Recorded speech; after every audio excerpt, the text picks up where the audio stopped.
జోలాలి జోలాలి నీ వల్ల పోయింది మా ఫ్యాన్ గాని.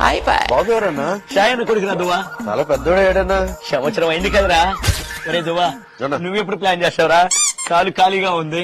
నువ్వు కూడా ఖాళీగానే ఉన్నావు కదన్నా. అవునరా, ఎమ్మెల్యే సీట్లు కొడదాం అనుకున్నాను కానీ మీరందరూ కలిసి 175 మంది పిల్లలు కానీ నా చేతిలో పెట్టేలా ఉన్నారా. అసెంబ్లీకి ఎట్లాగ పోవట్లేదు కదన్నా. ఇలా పిల్లలతో అన్న కాలక్షేపం చెయ్యి. నీకు మాత్రం కాలక్షేపంలా ఉందిరా, నాకు మాత్రం శాపంలా ఉంది. అరే ఏడవకురా, నీ ఏడుపు చూస్తే నాకు ఏడుపు వస్తుంది. షాయన్న శాంతి బయటికి పోతూ కొడుకు నా చేతిలో పెట్టిపోయారురా. అరే మీరు తీసుకోరా. ఈ బయట జనాలందరూ షాయన్నకి డీఎన్ఏ టెస్ట్ చేయాలి, డిఎన్ఏ టెస్ట్ చేయాలంటున్నారు కానీ ఒక్కసారి వాడు మొహం చూస్తే తెలియటం లేదా?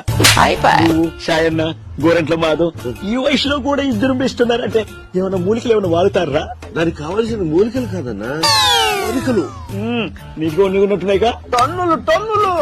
ఇంటికెళ్ళు, నీ భార్య బిడ్డల చేతిలో టన్నులు టన్నులు.